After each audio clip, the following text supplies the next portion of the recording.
ரெண்டாவதாக, எந்த வீட்டில் பரக்கத் நிம்மதி வேண்டுமோ அந்த வீட்டில் குர்ஆனுடைய சத்தம் இருக்க வேண்டும். குர்ஆனுடைய ஓதல் அந்த வீட்டில் நிகழ வேண்டும்.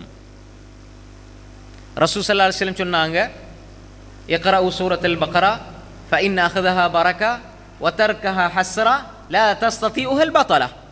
நீங்க சூரா பக்ரா ஓதுங்க, சூரா பக்ரா வீட்டில் ஓதுங்க.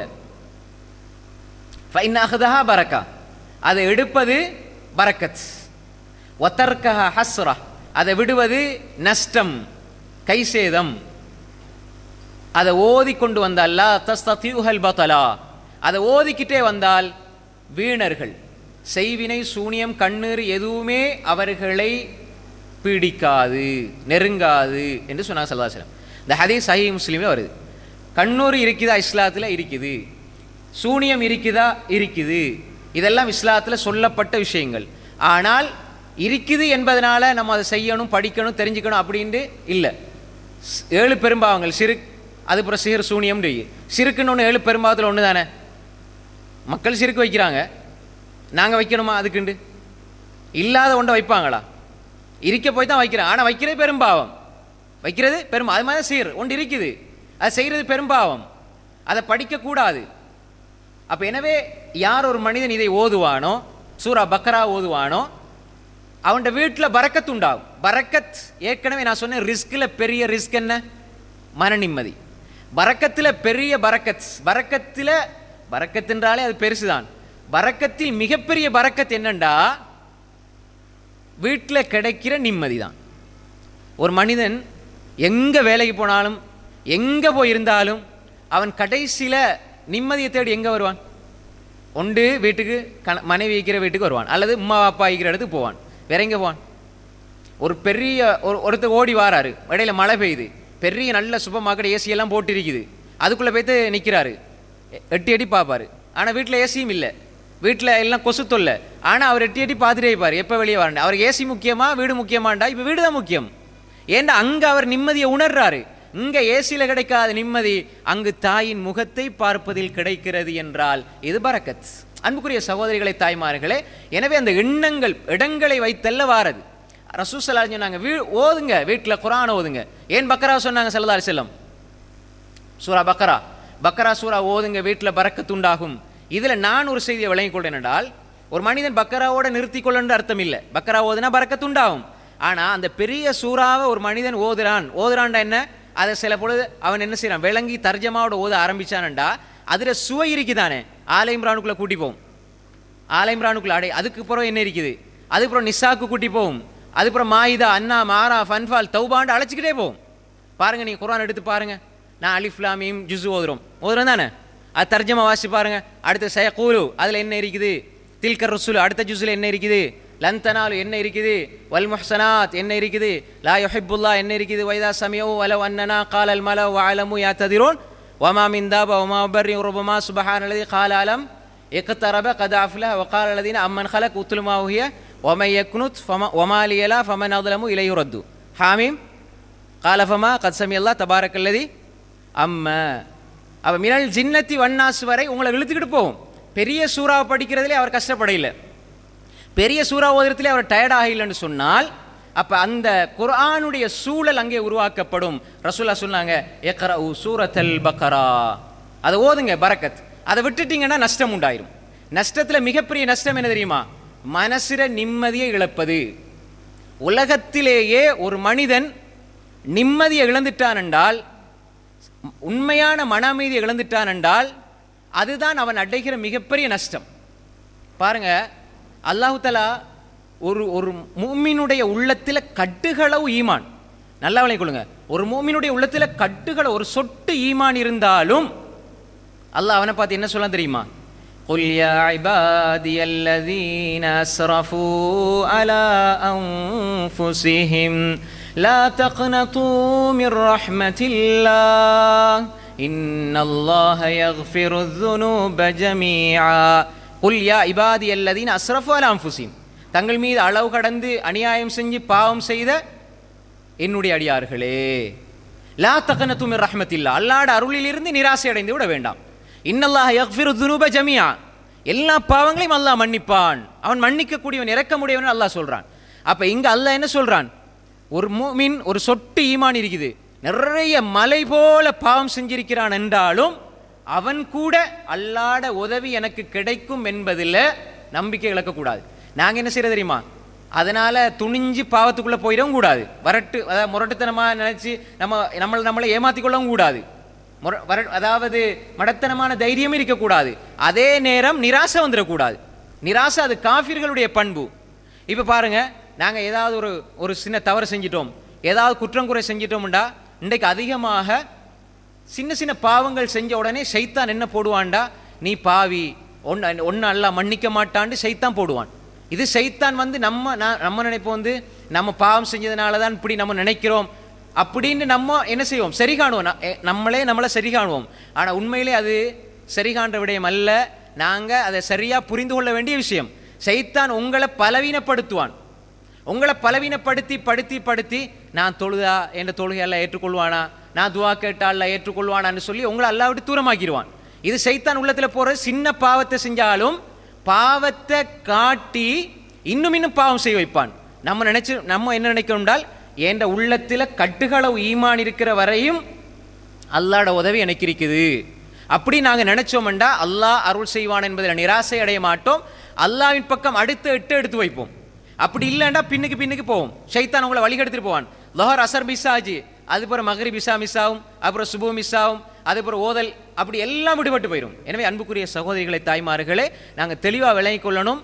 சிறிய பாவம் செஞ்சாலும் உடனே அல்லாஹ் இடத்துல இஸ்திக்ஃபார் செஞ்சு தௌபா செஞ்சிடணும். அல்லாஹ்வின் பக்கம் மீண்டு செல்லணும், அல்லாஹ்வின் பக்கம் போகணும். அப்போ எனவே அல்லாஹு தாலா இங்கே என்ன சொல்றான்டால், அல்லாஹு தாலாவுடைய ரசூல் ஸல்லல்லாஹு அலைஹி வஸல்லம் என்ன சொன்னாங்கன்றால், எந்த ஒரு மனிதன், அதாவது அல்லாஹ் என்ன சொல்றான், குல் யா இபாதி அல்லதீன அஸ்ரஃபு அலா அன்ஃபுஸிஹிம் லா தக்னது மின் ரஹ்மத்தில்லாஹ், அல்லாஹ்ட அருள்ல இருந்து நிராசை அடைஞ்சிராதீங்க.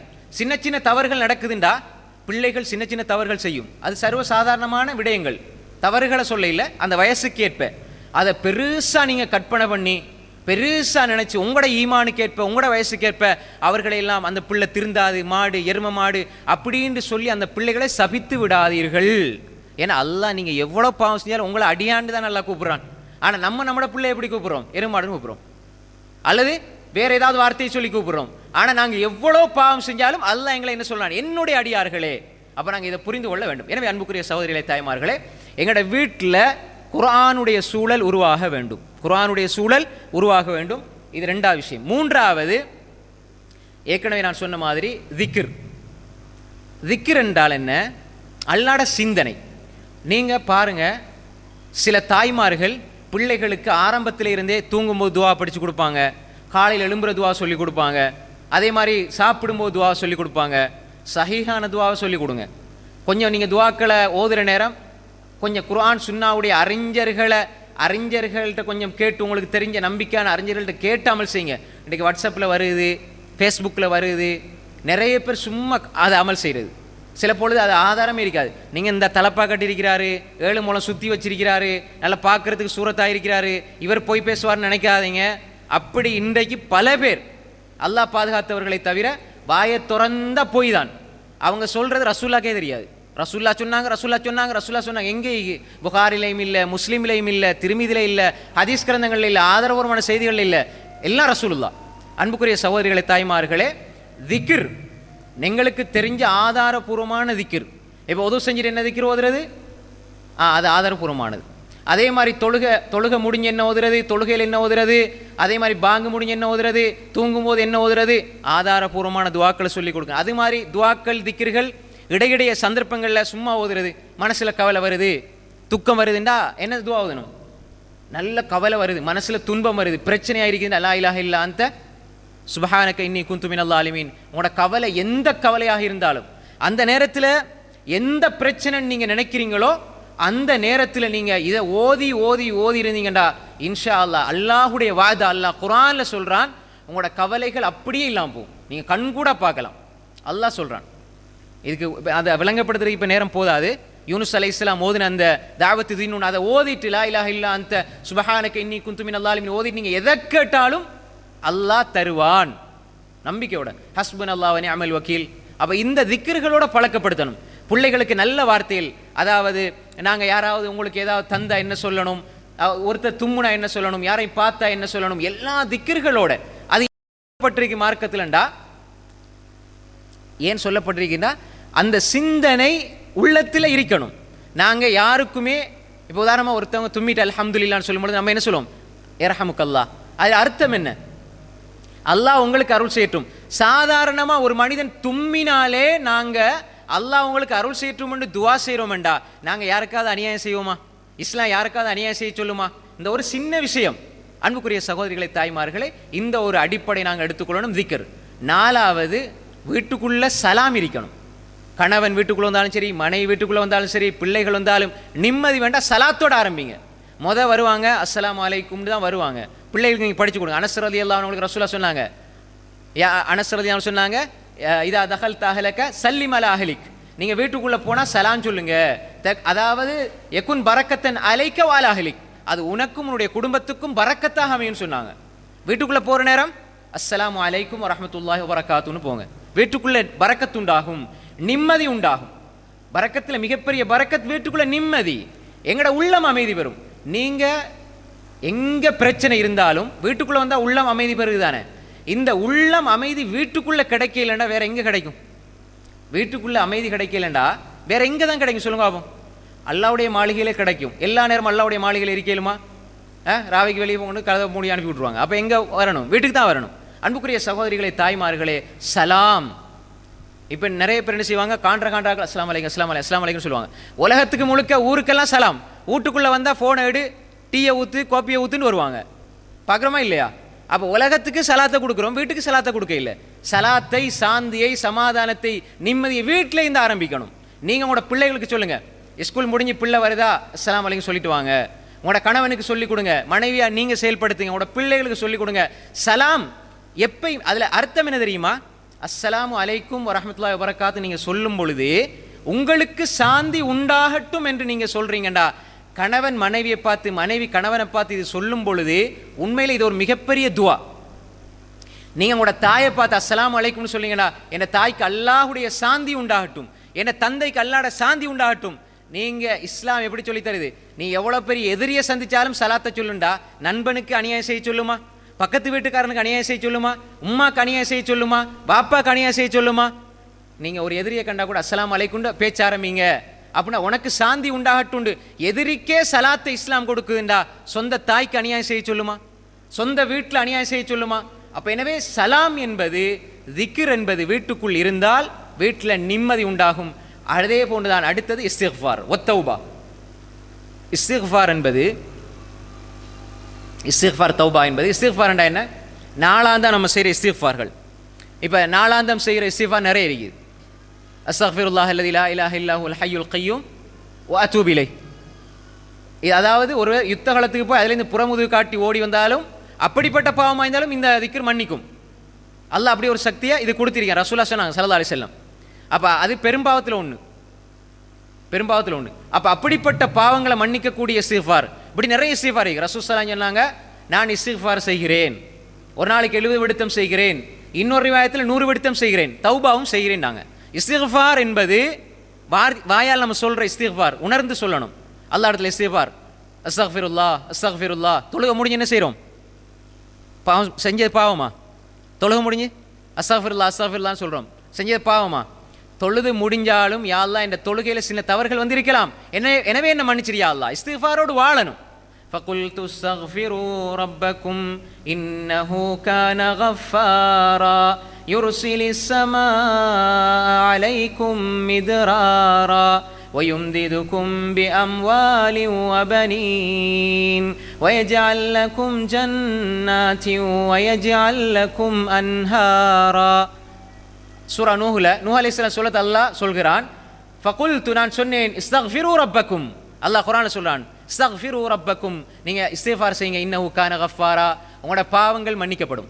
பாவங்கள் உள்ளத்துக்கு சுமையை கொண்டு தரும், பாவங்கள் நிம்மதியை இழக்கச் செய்யும். பாவங்களை இஸ்திக்ஃபார் செஞ்சு அழிச்சிட்டா, நம்ம ஏற்கனவே ஒரு பயான்ல இங்க பண்ணதுதான், அதாவது மன நிம்மதியை பாவங்கள் சீர்குலைக்கும். எல்லா பாவம் மன நிம்மதியை சீர்குலைச்சிடும். அந்த பாவங்களை அழிக்கிறது இஸ்திக்ஃபார். இஸ்திக்ஃபார் செய்தால் அல்லாஹ் பாவங்களை மன்னிப்பான், மன்னிச்சால் நிம்மதி வரும், வீட்டுக்குள்ள நிம்மதி வரும், உள்ளம் அமைதி அடையும். இன்னவுக்கான கஃபாரா, இஸ்திஃபார் செய்தால் யுர்சிலிஸ் ஸமா அலைக்கும் மித்ராரா, மழை அல்லாஹ் பொழிவிப்பான். வயம்திதுக்கும் பி அம்வாலி வபனீன், பொருளாதாரத்தை அல்லாஹ் அதிகப்படுத்தி தருவான், பிள்ளை பாக்கிய தருவான். வயஜஅல் லக்கும் ஜன்னாதி வயஜஅல் லக்கும் அன்ஹாரா, அல்லாஹ் தோட்டம் துறவுகளை செழித்து வளரச் செய்வான், ஆறுகளை அப்படி அல்லாஹ் சீராக பெருக்கெடுத்து ஓடச் செய்வான். அப்ப இஸ்திக்பார் நீங்க செஞ்சா இந்த இயற்கை, இந்த மரங்கள் செழிப்பாகுதுண்டா, தௌஹீத சுமந்த உள்ளம் செழிப்பாகாதா? உள்ளத்தில் இருக்கிற கவலை போகாதா? இந்த ஆறு தண்ணீர் இஸ்திக்பாரால பெருக்கெடுத்து ஓடுதுண்டா, தோட்டம் காஞ்சி போன மரம் பசுமையாக மாறுதுண்டா, லா இலாஹ இல்லல்லாஹ்னு சொன்ன இந்த தௌஹீதை சுமந்த உள்ளம் கலக்கத்தோட வாழுமா? இஸ்திக்பார் செய்தால் நிம்மதி இழந்து தவிக்குமா? தொழுகிற உள்ளங்கள், அல்லாஹ் வணங்குற உள்ளத்தில் நிம்மதி இல்லாமல் போகுமா? அப்ப இஸ்திக்பார் உள்ளத்துக்கும் அமைதி தரும், வீட்டுக்கும் அமைதி தரும், சுற்றுப்புற சூழலை அமைதி பெறச் செய்யும், இந்த பிரபஞ்சத்தையே நிம்மதியாக செயல்பட வைக்கும். அப்ப இஸ்திக்பார் இருக்க வேண்டும். தௌபா, தௌபாண்டா என்ன? தௌபாங்கிறது வார்த்தை அல்ல, தௌபா என்பது வாழ்க்கை. நாம் அல்லாஹ்வோடு செய்கிற ஒப்பந்தம், நான் இப்படி வாழப் போறேன் என்று அல்லாஹ்விடம் செய்கிற ஒப்பந்தம் தௌபா. யா அல்லாஹ் நான் இதை செஞ்சிட்டேன், யா அல்லாஹ் மன்னிச்சுக்க, யா அல்லாஹ் நான் இதை இப்படி பண்ணிட்டேன், யா அல்லாஹ் என்னை மன்னிச்சிரு யா அல்லாஹ்னு சொல்லிட்டு திரும்ப பாவம் செய்யறதல்ல தௌபா.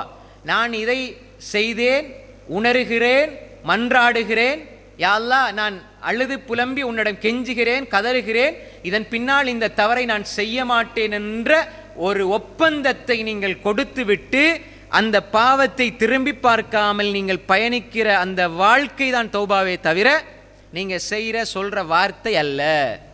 நான் இப்படி தான் வாழ போறேன், யா அல்லாஹ் தொழுகையில் நான் கொஞ்சம் குறைபாடு செய்தேன், ஓதல்ல குறைபாடு செய்தேன், திக்ரில் குறைபாடு செய்தேன், இபாதத்தில் குறைபாடு செய்தேன், யா அல்லாஹ் என்னை மன்னிச்சிருன்னு நீங்கள் அல்லாஹ்வோடு ஒரு ஒப்பந்தம் செஞ்சுட்டு நீங்கள் தௌபாவுடைய பாதையில் பயணிச்சு பாருங்க. வாழ்க்கையில் நிம்மதியை உணர்வீர்கள், வீட்டுக்குள்ளே நிம்மதியை உணர்வீர்கள், வீடு நிம்மதியாக இருக்கும்.